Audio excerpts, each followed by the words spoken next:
Hey guys, this is Marcus with All American Health. We are a non-emergency medical transportation company. We also provide non-emergency medical transportation consulting services, Google Ads, optimization and campaigns, all things marketing and advertising consulting as well. We help your company grow its private pay client base. We attract private pay clients. If you call me, we do a 10-minute discovery call to see if we're a good fit to work with one another.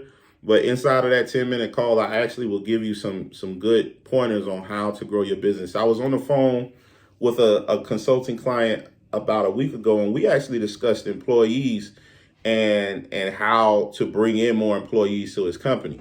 We didn't discuss actually getting more B2B clients. He was pretty busy.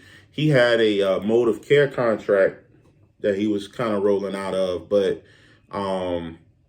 I guess he was doing good with that, but he wanted to discuss employees.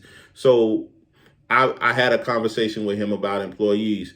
When you're starting your non-emergency transportation company, a lot of people usually start with just themselves, maybe a family member or a loved one.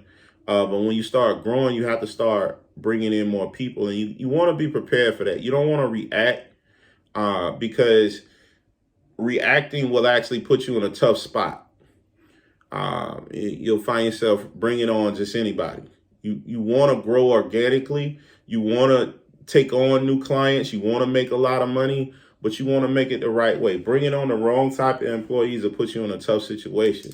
If you bring on employees that they're only there for a short term, now they'll quit on you.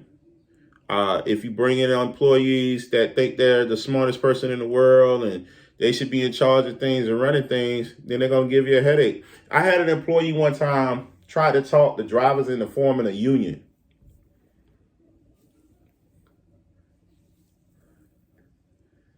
I would love for my company to be big enough for somebody to form a union, but we weren't in a position where you needed a union.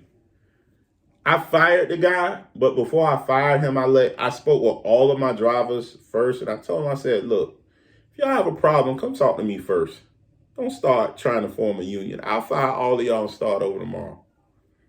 And slowly but surely, I let most of them go. But for me, it's like, you don't have to do all that. It's not that serious. This company isn't big enough for that. But they were looking at the revenue I was generating and the number of staff that we had. They weren't taking into consideration, are these staff contracted or are these full-time employees? Okay. And quite frankly, if you want to set up a union, you got to have 40, 50, people, doing something consistently for a couple of years, in my personal opinion. I've never had more than 10 employees in my company's career and don't want more than 10. Let me be clear on that. I would not want more than 10. 10 different personalities would be something that I'm not interested in. Yeah, I would definitely have to hire a HR person if I had that kind of staff. And frankly, I don't think you need that to make good money in this industry. There are companies out there, 15, 20 vehicles, 60 vehicles. They're starting to die down now. But, that wasn't, an unusual thing. But a lot of those employees were contractors. They're in and out. They're there to make money. They're there because it's consistent money, it's good money. Those are more taxi companies. But, those days are starting to go away, especially after COVID. One, it's hard to find good employees after COVID. They're out there, but you got to know how to find them. And that's one of the strategies I talked with the gentleman that I consult with. I gave him a strategy to actually be able to attract higher quality candidates in his area. He's in a metropolitan area. So there's a large workforce in his area that's just waiting to be taken advantage of, but he didn't know how to tap into it or take advantage of it without breaking the bank and having to pay people or what he felt was like an overpayment.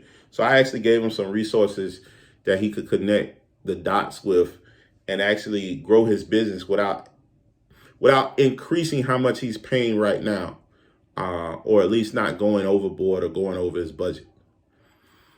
Hopefully this has been helpful. You guys, you take care.